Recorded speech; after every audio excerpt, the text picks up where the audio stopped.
from that because we've had the leader of the DA, or the real leader of the DA, Helen Zille, give instructions to the province and say, get together to keep the MK out. And the term I always use is that birds of a feather flock together.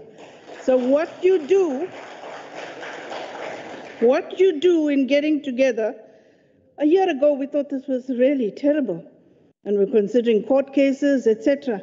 Now considering that, because you are our walking campaign. We don't have to campaign for the MKP. Our people just have to watch the three parties and the other party, which just got a seat here with no votes, with very few votes. They just watch that and they know that is a walking advert in itself. There's no more differentiation between what does the ANC do for us, what does the DA do for us, which one should we choose. They're all the same and they fail dismally. So the next election, they will campaign for ourselves.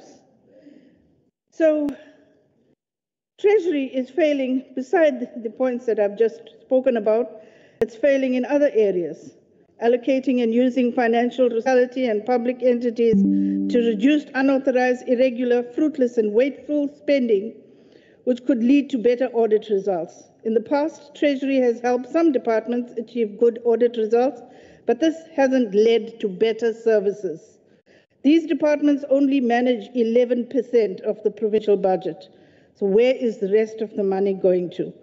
What's going wrong? The Auditor General's report, including one from 21-22 and possibly even now, show that the three departments with the biggest budgets are health, education and transport are struggling. What systems are there in place to improve how money is allocated towards the nutritional schemes? Who gets the work? When they fail, it affects everyone and it makes other efforts seem pointless. Regarding the combined and uneven development, let's look at roads. Certain areas you can drive and you know it's tarred roads. In the townships and many of the other rural areas, you don't know you're driving on a tarred road. Once upon a time they were tarred. Now they are full of potholes. Thank you, Honorable Mashiro Pascal. Thank you. Thank you. The next speaker is Honorable L.J. de Klerk for 6 minutes from the IFP. Thank you, Honourable Chair. Honourable MEC, thank you for your clear budget speech. Dear Honourable Members, in the period 27 March to 22nd April 2025, the Finance Committee dealt with the budget hearings for all departments of the KZN Legislature.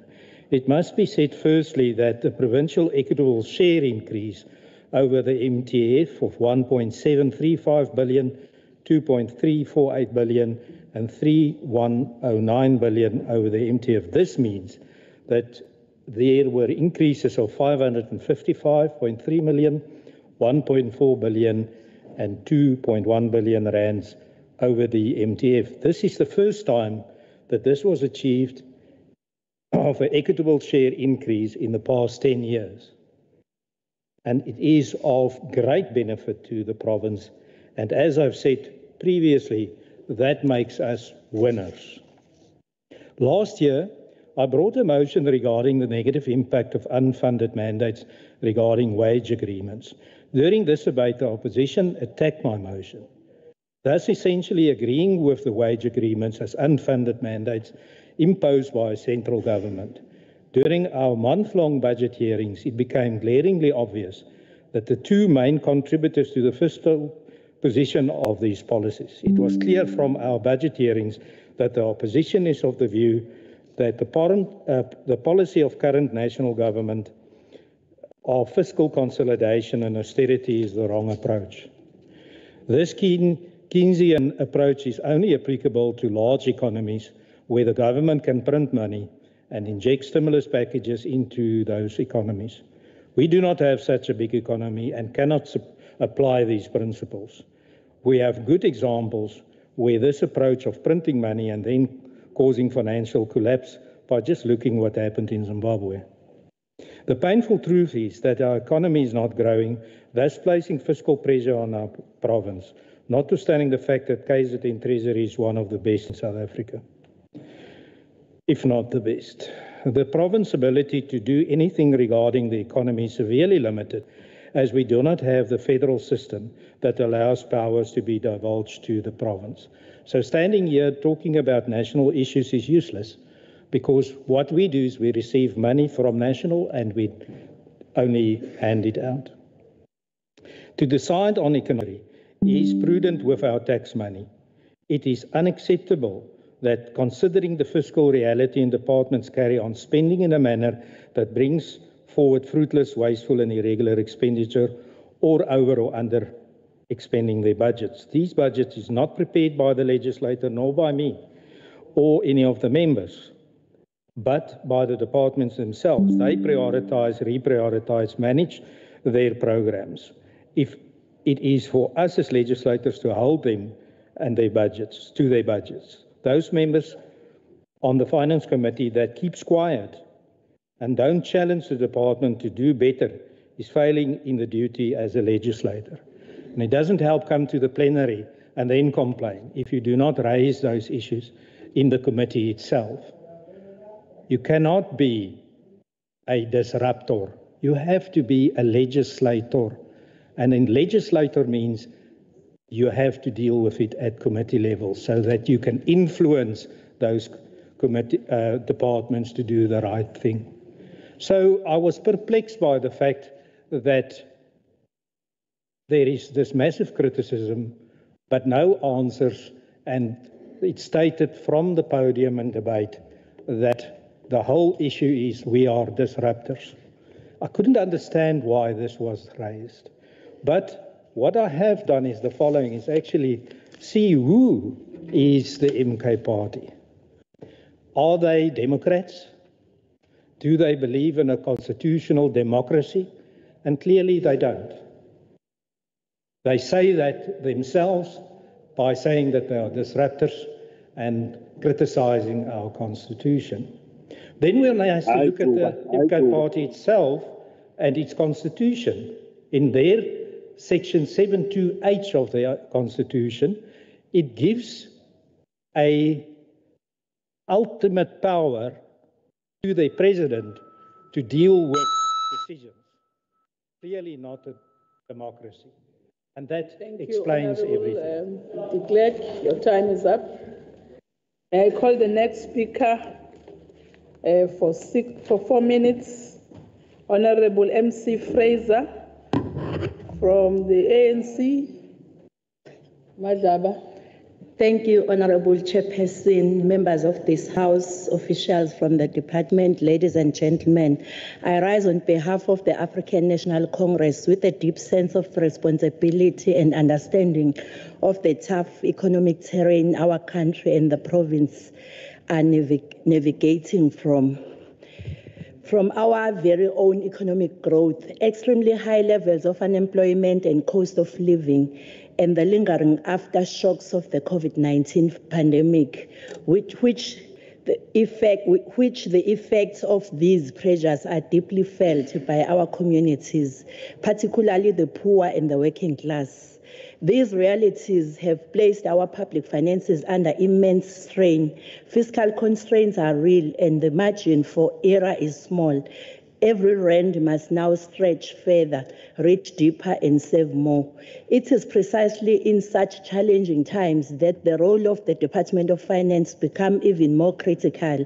This department must not only manage and allocate limited resources, it must do so with precision, integrity and a deep commitment to our people. It must ensure that every cent spent reflects the values of good governance, accountability and above all, people-centered development. As done by the ANC-led government through the previous administration, this department must continue to rise to the challenge and ensure stringent financial management, a commitment to clean governance and improved internal controls. Over the years, this department has demonstrated that it is possible to spend wisely without compromising on the service delivery, being able to achieve 16 consecutive clean audit reports. We want to see this budget and plans continuing in that trajectory. It must speak not only to numbers and balance sheets, but to the real lives behind every line item, demonstrating ethical leadership and systems that are strengthened in order to ensure clean governance that serves our people.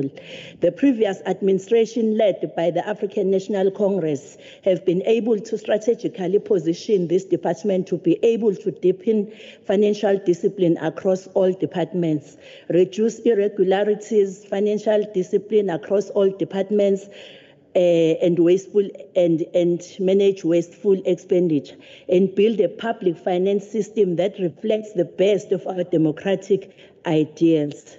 That is the path we want the Honorable MEC department.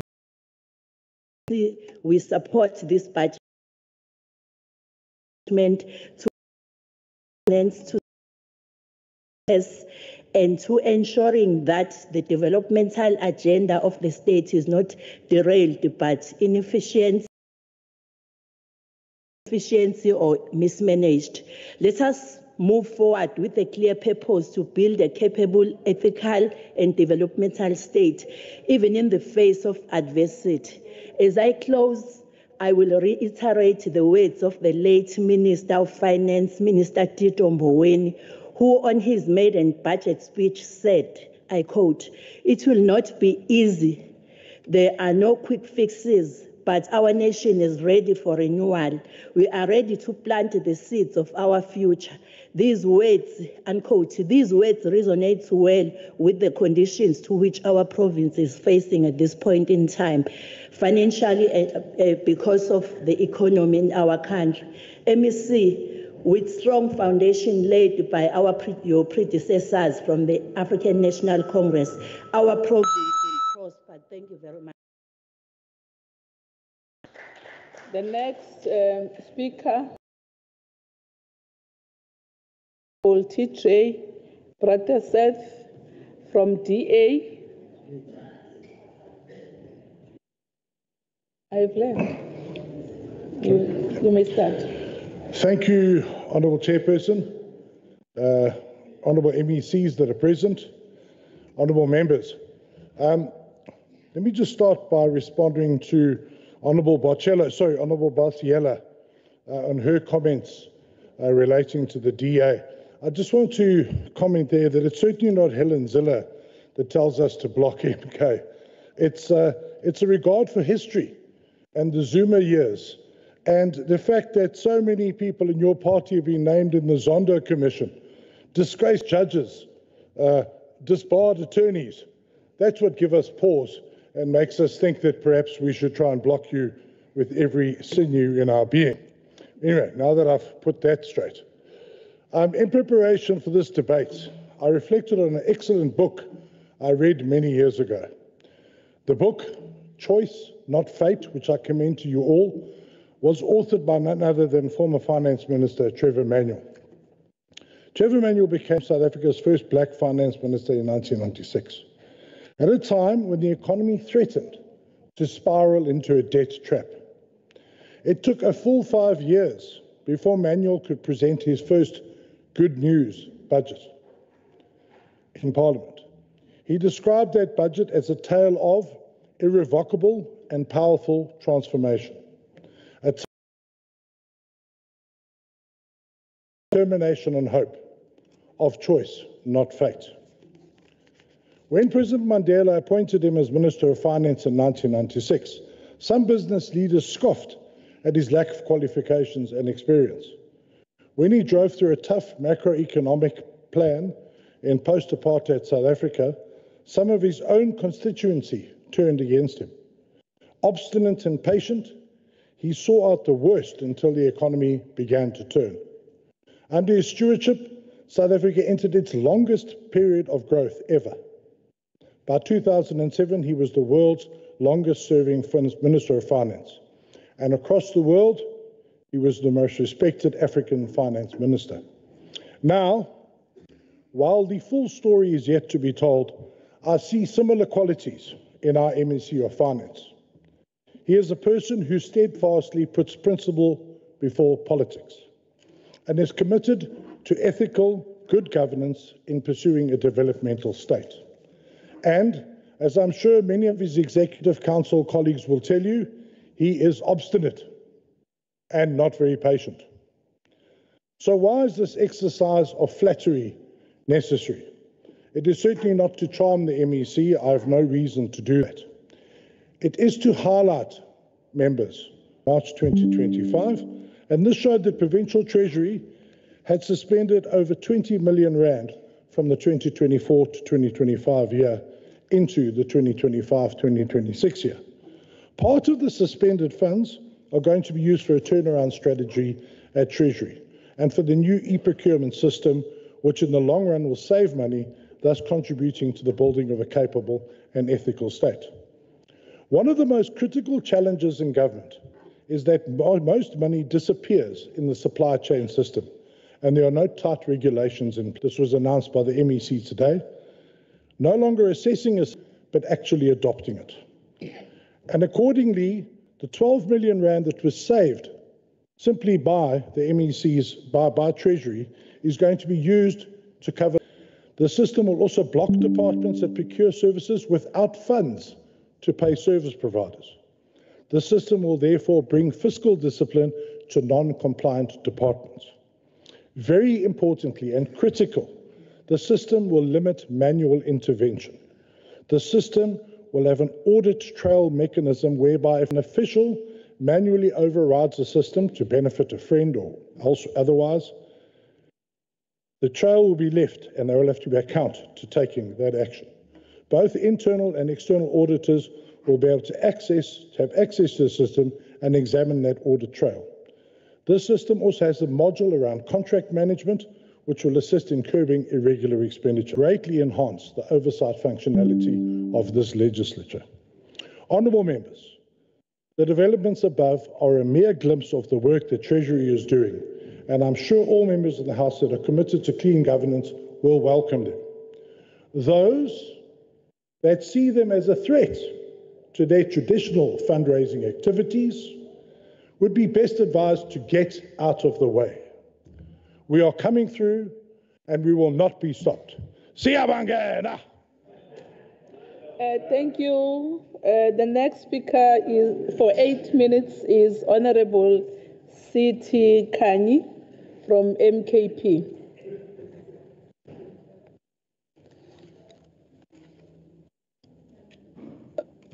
Honorable Speaker, ngiyabingelela. Members at the gallery, ngiyabingelela. Ngiyobe ngenza iphutha mangingakhohlwa ukubingelela uPresident babunqamalala.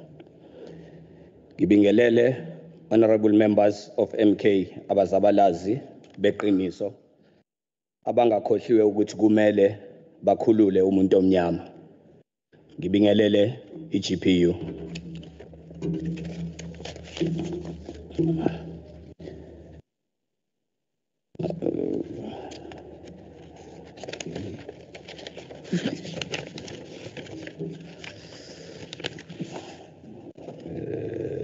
Okay. Chairperson, before ngizongena ku-speech sami, ngifisa ukudlulisa lokho. Ngiyayithanda indlela enisaphakeme ngayo. Ngiyayithanda indlela eningaboniseki ngayo. Well, nenza before national elections. Then abavoti base South Africa balenza iqiniso. Again, ngiyanithembisa come 2026, locate our economy back. So we won't be shaken by Rogers. Rogers, ngifuna ukuveza lokho. We will not allow you. Honorable member, address the MEC accordingly. You are in the House. Is honorable member MEC.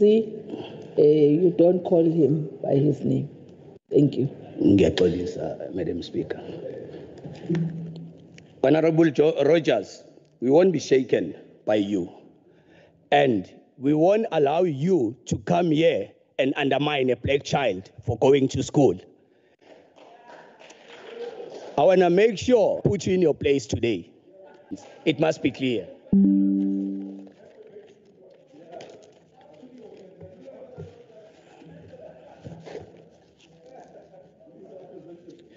We won't allow you guys to try and buy public or abavoti. Nibakhele isithombe esingamanga. Kube ngathi iMK reject ama budget with no reasons. We have reasons. Just a minute. We also have Honorable solutions. Honorable members, please. Can you please address me as the presiding officer? Don't address each other. You are not allowed to do so. Please. Debate, addressing through me, whatever you want to say. Don't do that. That is the rule. You don't speak to each other. You speak to the presiding officer. Thank you. Ngiphinde futhi ngizehlise ngixolise chair. Ngizocela ukungena ke uhlelo losuku. What is Treasury doing regarding non-compliance to supply chain management legislation by majority of provincial departments?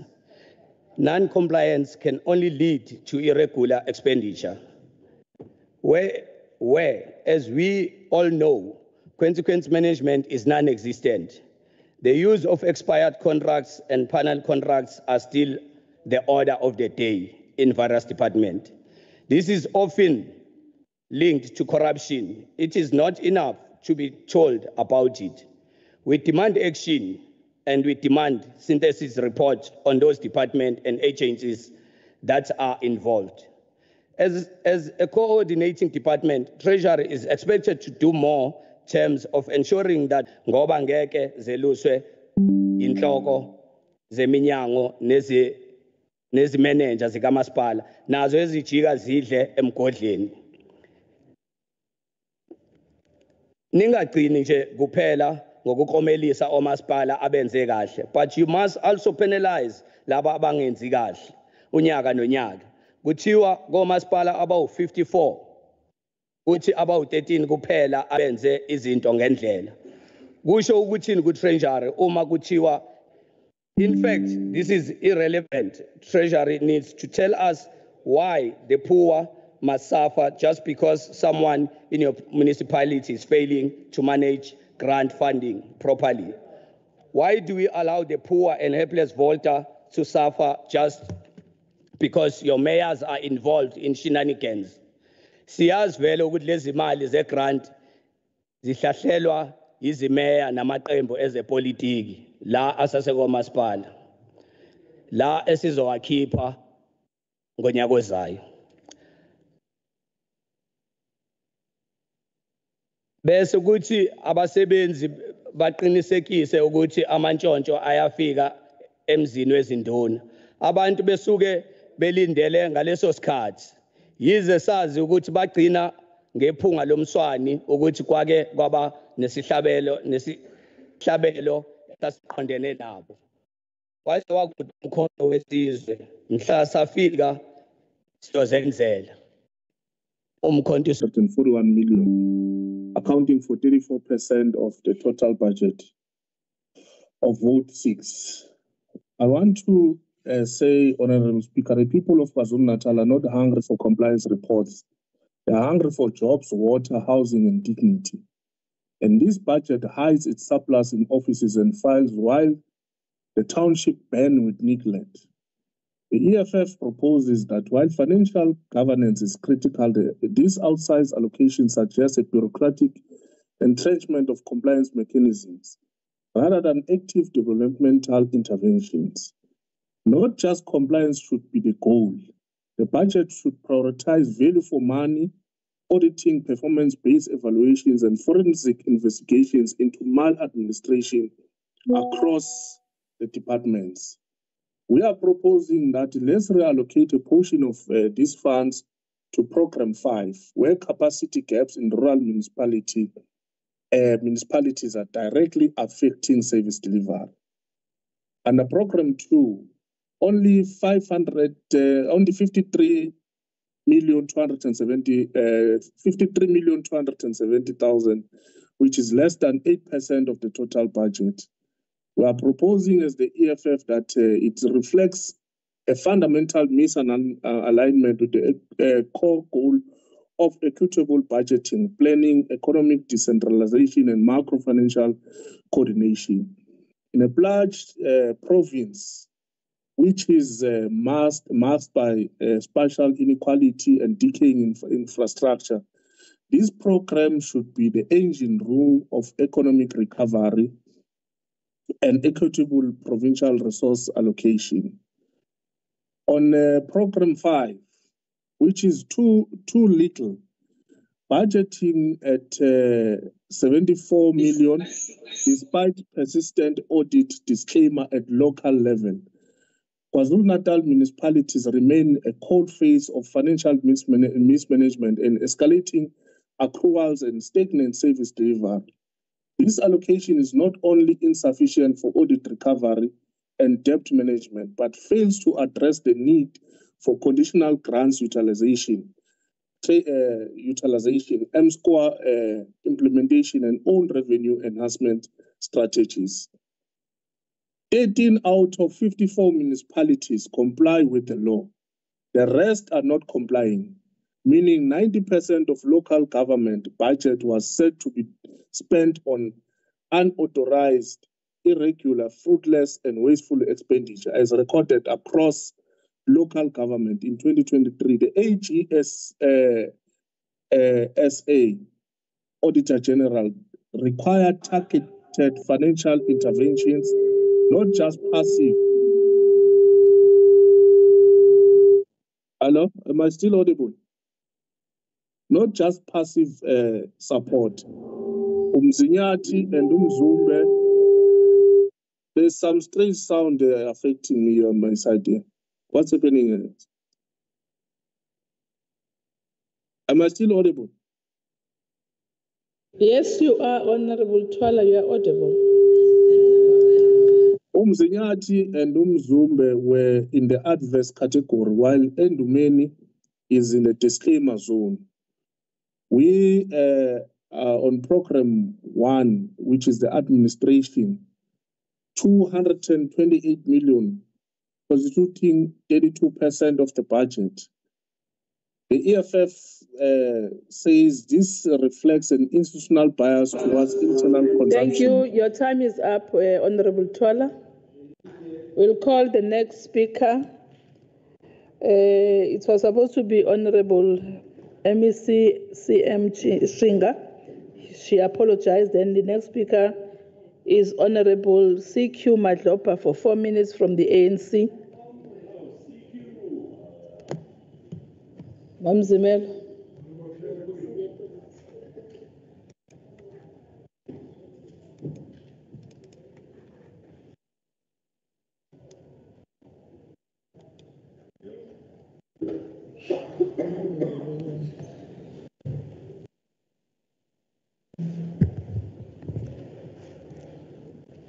Honorable Chairperson, Honorable MEC, Honorable members, let me begin by appreciating the MEC's speech that does not only highlight the good work of the department, but also the persistent challenges that confront it.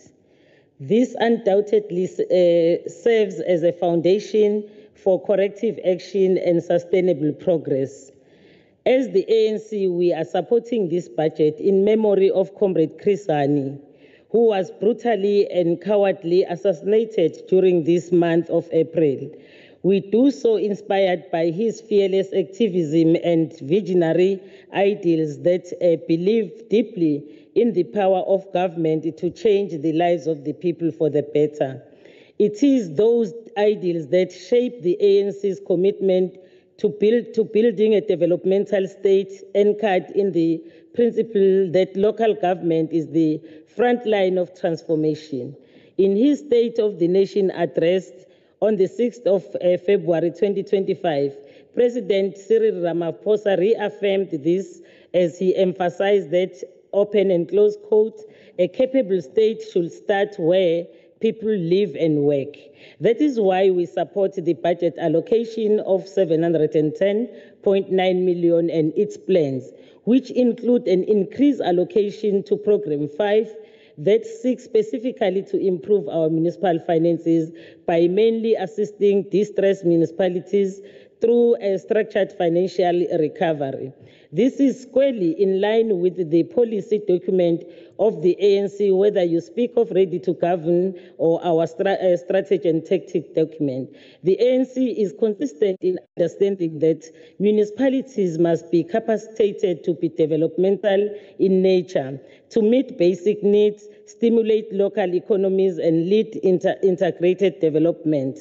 So with the continued challenges of weak financial management skills deficit, under collection of revenue, and poor infrastructure maintenance that persist in many of our municipalities, the increased allocation of 74.3 million to Programme 5 up to 71.313 million in the previous financial year is a welcome and strategic intervention.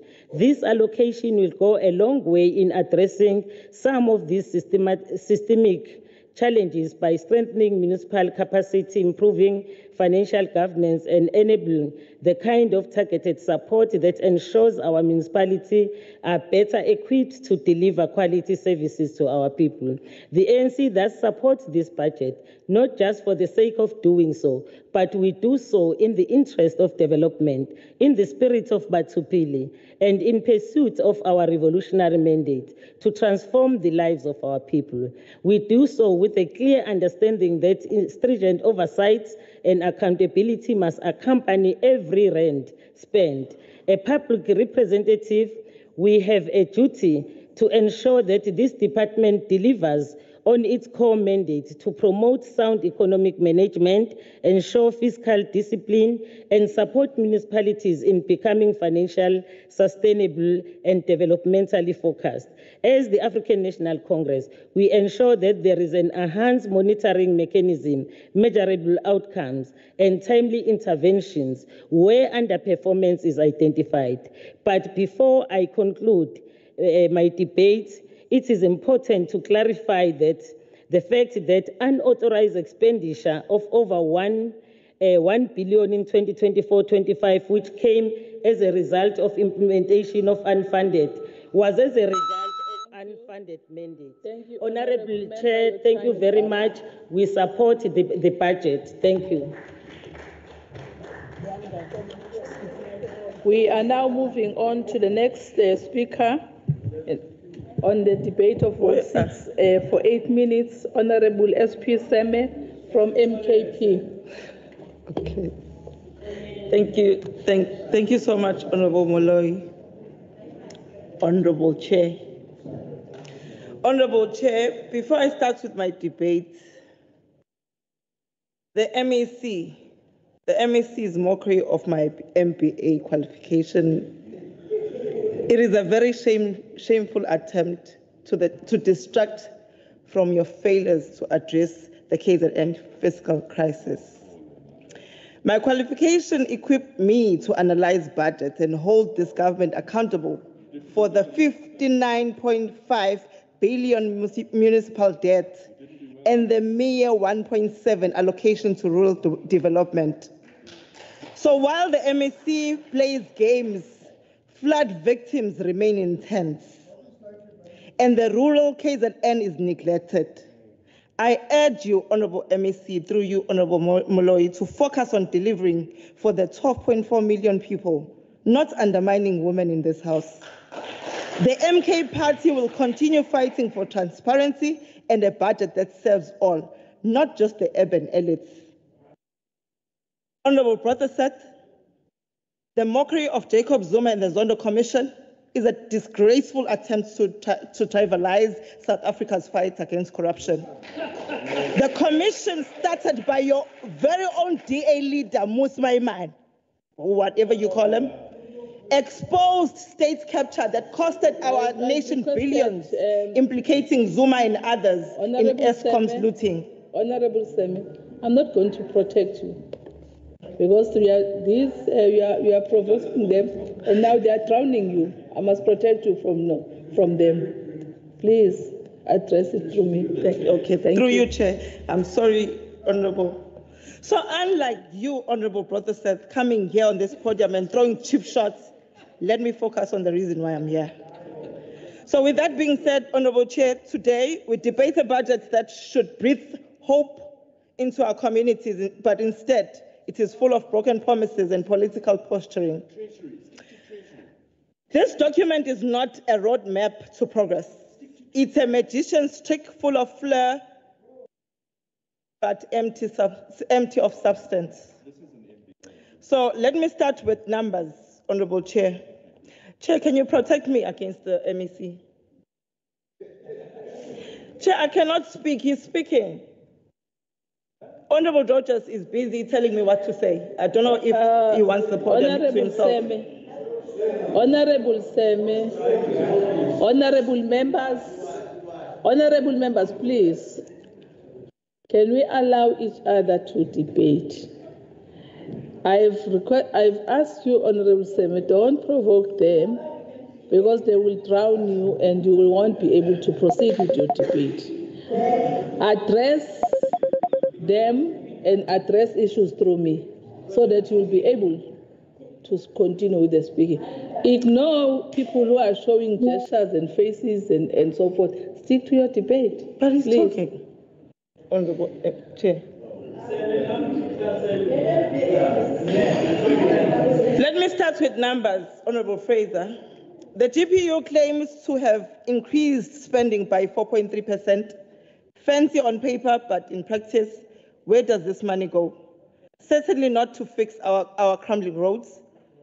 Driving through rural KwaZulu-Natal remains an extreme sport, one that tests shocks, suspensions, and nerves. I hear Honourable Rogers saying that they are at the final stage of filling out vacant posts, but the increase of 66 million rands in compensation of employees. Honourable, are we starting a new department from scratch? Honourable Mloi, the Treasury budget presented today fails to address the critical needs of our province, particularly in rural areas where the majority of our people live.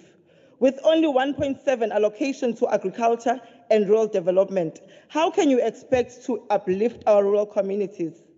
Moreover, with municipalities drowning in debts, owing staggering 59.5 billion, this budget does nothing to ensure that they can deliver basic services. We need a budget that creates jobs, supports our farmers, and ensures that every rand is spent wisely and transparently. The MK stands for people and will not support a budget that leaves them behind. They tell you they are investing in infrastructure, yet every year billion roll into department only to come back as unspent funds. Like a loan you never bother to use. Maybe the GPU thinks returning money is the new form of fiscal discipline. It is just proof they can't manage their own budget. Then the service delivery, another great disappointment. Billions earmarked for water projects, yet countless families still rely on rivers. If the GPU wanted to promote adventure tourism, they've nailed it. Nothing gets the heart racing like filling basket at the riverbank, dodging crocodiles and coliform bacteria. Madam Chair, the GPU has perfected the excuse. Power cuts, blame ESCOM. Corrupt tenders, blame VAC officials. Missed deadline, blame capacity challenges. They blame everything and everyone except for themselves. It's like a badly scripted opera. Every episode ends on a cliffhanger. Then next season, they'll blame the writer. Meanwhile, ordinary South Africans suffer and they expect applause for their effort. Please. Let's put back the curtain, Madam Chair. The GPU isn't about unity and shared vision. It's a crew of political convenience. They are not here to serve, they are here to survive. Inside the boardrooms, they fight over tenders and portfolios. Outside, they pose for photo ops, But when communities need water, jobs, decent schools, suddenly they are working on it. Yet every solution arrives late, over budget, and underwhelming. And yet these same people have the goal to invoke the Freedom Charter. They speak of housing for all, while millions still live in shacks. They quote jobs for the masses, while the youth is unemployed. They preach democracy and dignity, yet govern like exclusive clubs. If irony were a resource, Madam Chair, the GPU will solve every problem overnight. Madam Chair, the majority party in KZN offers more than excuses. We pledge transparency, we pledge accountability, and a laser focus. We don't rely on consultants with bigger invoice than their project output. We won't hide behind administrative challenges. We will prove our words with action. Those who chose us won't wait. They will watch us work. And when roads are repaired, taps run with clean water, and lights stay on, they will know the difference between real leadership and political showmanship. Madam Chair, this budget vote is symbolic of a government that has lost its way. It clings to power with empty and half-baked plans. But I'm glad that people are now waking up. Ward 110 in Tegwini was a warning shot, just the start of a broader rebellion against the incompetence. The majority party in KZN is ready to tell the government it's time for the government that delivers, not one that dazzles and disappoints. The people of KZN deserve nothing less. Thank you, Madam Speaker. Thank you. We are moving on. Honorable members, you may clap but not disrupt the process. Honorable members.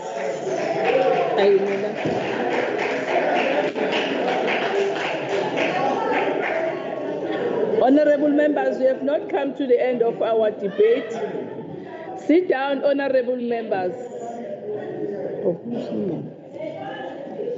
Honorable members, we are now going to get the next speaker for 6 minutes. Honorable NP Dlamini from the IFP is virtual.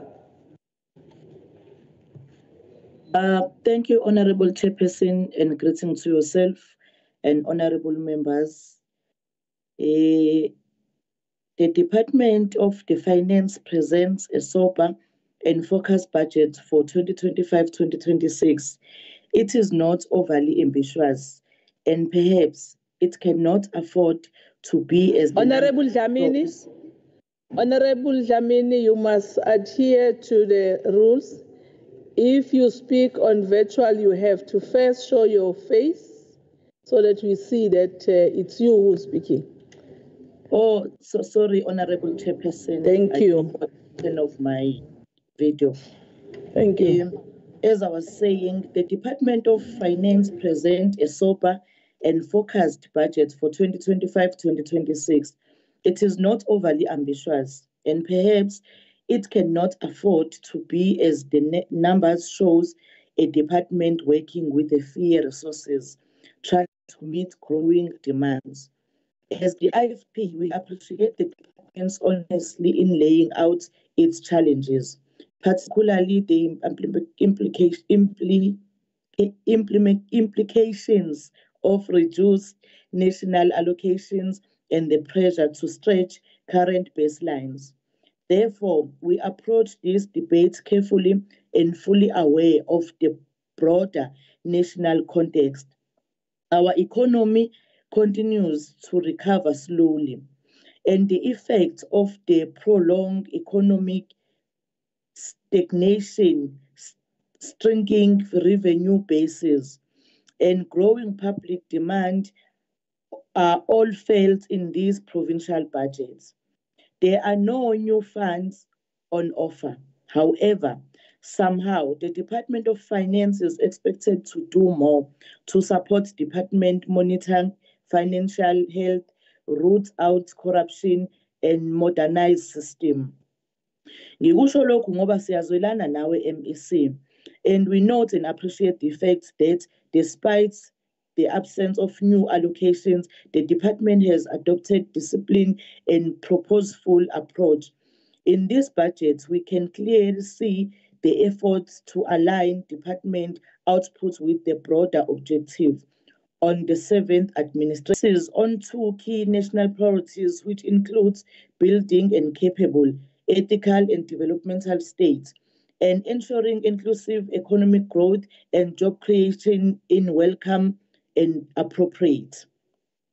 The expanded support to municipalities, the strengthening of internal audit system, and the focus on improving financial governance all speak to a department striving to maintain stability under pressures.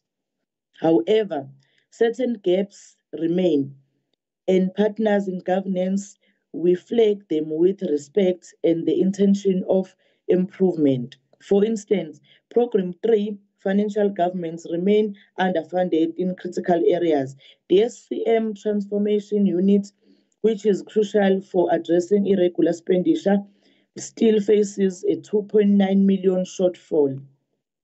Without proper resourcing here, efforts to build transparently procurement system may fall short of their full potential. There is also the matter of transversal computer services under Program 2, where shortfall of 5.5 million has been reported. I believe that correcting this baseline is critical if we are serious about effective governance. In addition to this, we are also concerned about the broader trend of relying on reprioritization as a standard budgeting practice. Emergency budgeting cannot become the new normal.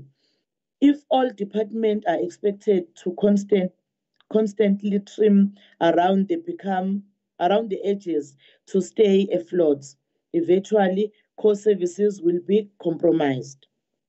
Moving forward, honorable members, I must say that the IFP reaffirms its commitment to ethical, clean, and transparent government. We understand the pressure the department faces, and we appreciate the efforts being made under difficult circumstances. I must stress out that our support is not unconditional, but it is informed, and it is rooted in the spirit of cooperation that the Honorable MEC,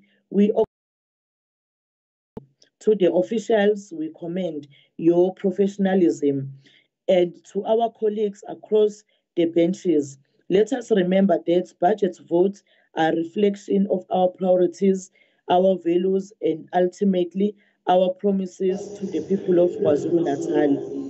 We all have a role to play in ensuring that those promises are kept. I thank you, Honorable Chairperson. Thank you. We then going to get the response by the MEC for Finance to the budget debate. Honorable F.A. Rogers for 18 minutes.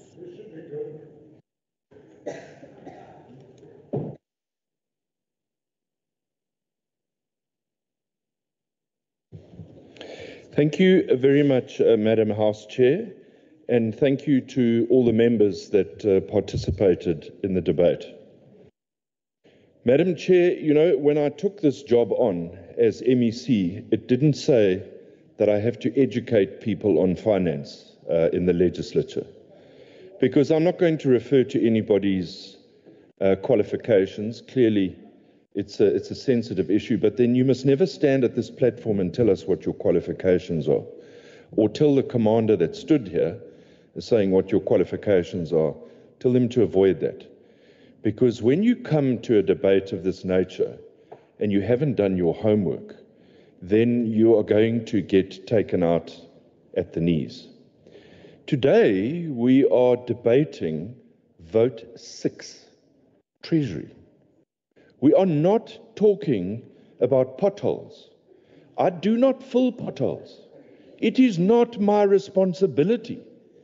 Chairperson of the Finance Committee, I think it's really time that you did some capacity within some of the members of your committee. Because I don't build houses, I don't build roads, I don't remove pit latrines, but we've got members in this House who are highly qualified but don't understand what Vote 6 is. Vote 6 is Treasury. So let me educate you. I've got enough time. Let me educate you with my simple qualifications. And you know, the Honourable Seme, when I was here heckling, she said, "Oh, protect me, Chairperson, the MEC is talking here." Now, listen to her.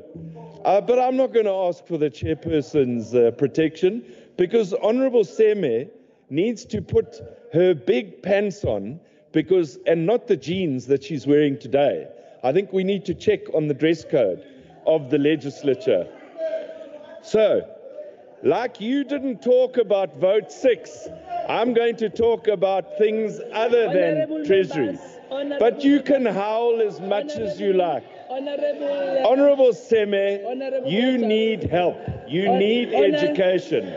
Honourable Rogers, my MEC, please. Just a minute. Honourable members.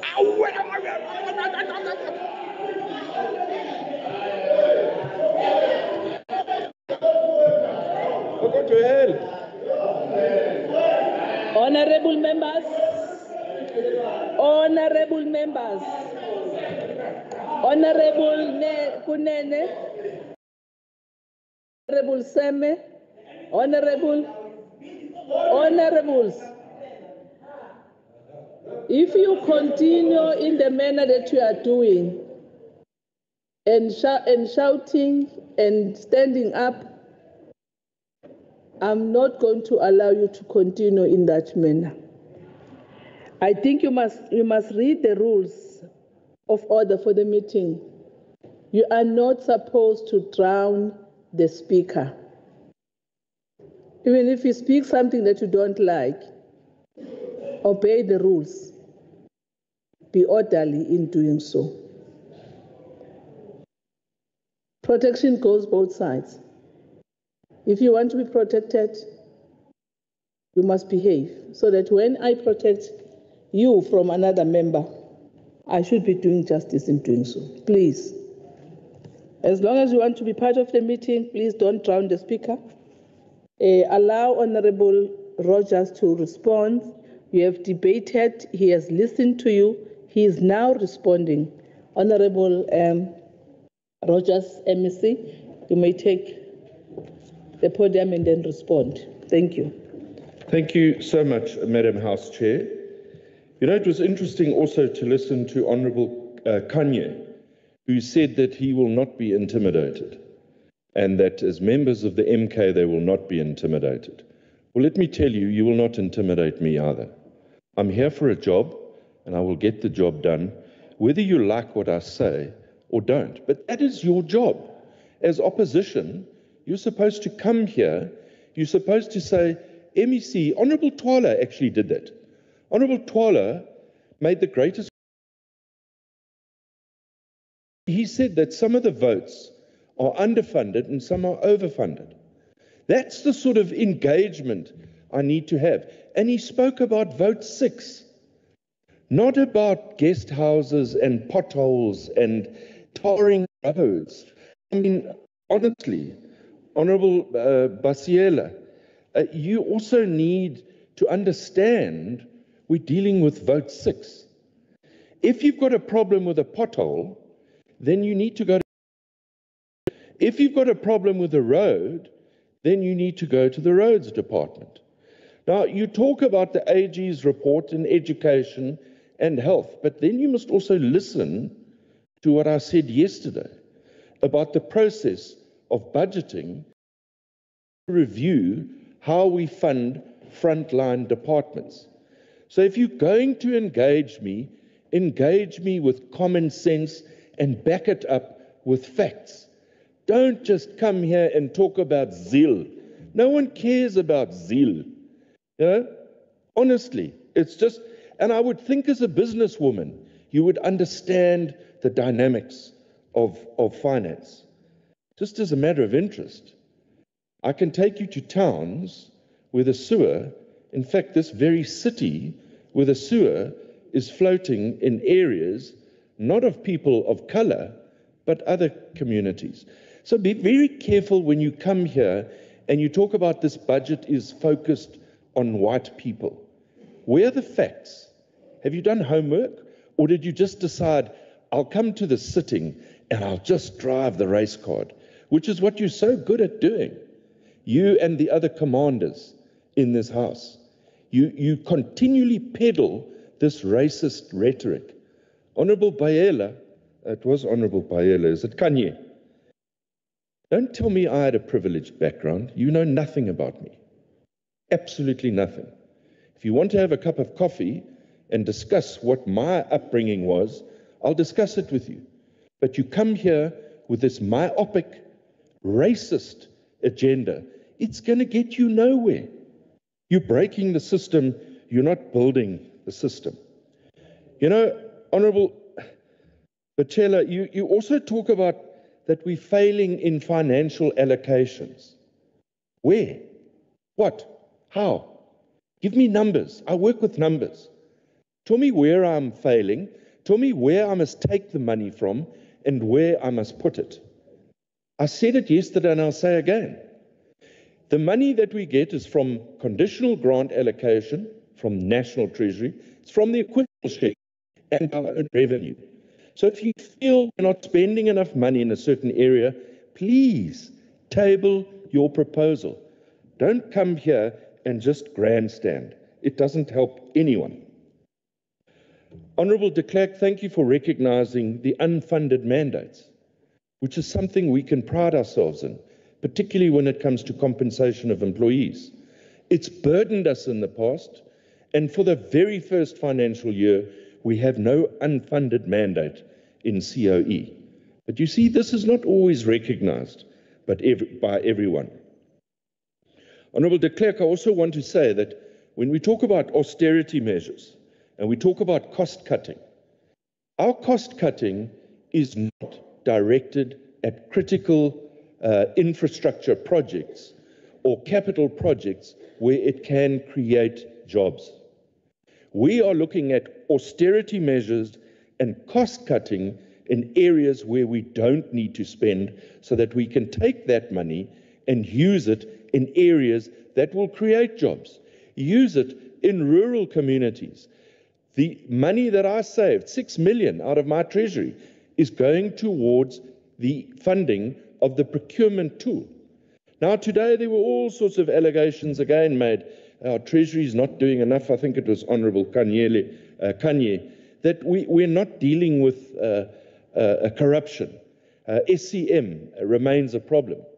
Well, the reality is I'm implementing a system to deal with just that. If you don't want to listen to a debate, then rather don't waste the time of the voters and the time of the members in this legislature. Don't sit here. Go and sit outside and have a cup of tea, because your contribution is adding absolutely no value whatsoever. Honourable Fraser, thank you very much for also recognizing the continued progress towards clean audits, and we'll continue to do that, and we'll do that without fear or favour, and we do. In fact, I want to make it known that when it comes to certain challenges and when it comes to tender processes and the allocation of procurement, some of our members in Treasury are currently under threat. They are being threatened with death because of what we're doing, but nobody recognizes that. You can't recognize it, see that. But you think because there's a white MEC that Treasury is not doing any work. That's not the case. Again, I don't know what qualification one requires to actually understand the dynamics of governance and finance, rather than come here with a whole lot of theatrics and becoming all emotional. It really doesn't make sense. Honourable Browder-Seth, thank you for the wonderful analogy of Trevor Manuel, but I recall, and I was in fact in the National Assembly when Trevor Manuel was still around, the reality with someone like Trevor Manuel and any good person running the financial purse, you have to be disciplined, you have to be resolute, and you have to be unpopular, because it's not a popular position to be in. When you tell people that you're going to close the taps, when you tell people that you're going to put in a procurement system that's going to stop challenges in SCM, which is what I laid out in my debate, but clearly it just flew over some individuals in the House. It's all about being disciplined and about being resolute, and I'm prepared to do that. Now, there are people in this House who think that it's so easy to do this job. Perhaps what some of those members need to do, and I'm happy to do it, come and join me for a week.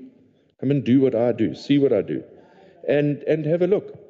It might be the best education and the best qualification you'll ever get. The recovery plan. We're talking about overspending, we're talking about unauthorized expenditure again today, we're talking about irregular expenditure across all departments, which is not part of today's debate, but we are putting in a recovery plan, which we're funding through savings in Treasury. But nobody seemed to pick that up on the left of the House. So, Honourable Kanye, I've told you what we're doing about SCM and how we're going to deal with that. The 900 million rand in conditional grants, you could quite easily have gone and Googled it. I'm not here to educate you. The 900 million rand in conditional grants is funded by National Treasury, not by Provincial Treasury, and your questions are best directed to National Treasury, not to the MEC of Finance in this Treasury. We will continue to train the municipalities. We will continue to engage. We will continue to create capacity. And it's a journey. It's not something you're going to resolve in 10 months. This GPU has been in government for just over 10 months. I'm not quite sure what sort of miracles are expected. Were all of those things functioning? Very easy to come here and criticize. But again, it's just absolute political opportunism and immature political banter. That's all it is. So, Honourable Twala, I agree with you on your reallocation of certain votes. But again, that's one of the reasons I'm saying, let's stop this historical expenditure plus CPI, and that's our new budget. Let's go back and let's look where our spending pressures are. And that brings me to education and health. When we do the 26-27 budget, we have to ensure that those departments with DSD are in fact protected. This is not going to be an easy exercise, and it's not going to be a popular exercise, because it means that some of our departments in the province of KwaZulu-Natal are going to have to forfeit part of their budget so that we can protect our frontline departments. We can make sure that we don't end up in the situation where health and education continually overspends. But you see, again, I think the GNU gets this. The left of the House doesn't get it, but they don't want to get it, you see. It's a political issue.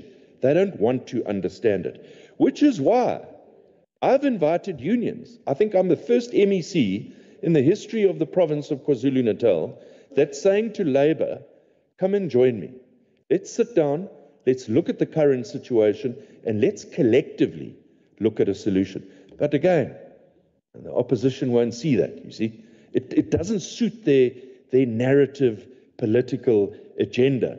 It takes away from the noise that they create in the environment. CQ, local government, I couldn't agree with you more. We'll continue. We've got a long way to go with local government and creating capacity. But I also want to appeal, and I said this earlier, Where local governments have capacity issues and have challenges, they must work with us. It cannot be a case where we send our Treasury team into a local government and they tell us they don't need us, they don't want us. We cannot enforce our intervention. It needs to be a collective decision. So we really request that they work with us. So, honourable members and House Chair, I think we need to collectively come up with solutions. I've always said I'm open to discussion, I'm open to debate, I'm open to ideas. As Honourable Browder said, I don't have all the solutions. The one thing I do have is an excellent team at Treasury. And I'm been on record to say it is the best team and it's better than the Western Cape's Treasury. And we will continue to strive for excellence, and we will continue to ensure that we build that capable and ethical state so that ultimately what we can do is address some of the concerns that have been raised in this House today. Diabulela, Hlalo. Here. Thank you, Honourable MEC, for the response. Honourable members, thank you. We have come to the end of the debate on vote 6. The meeting is adjourned. I wish you the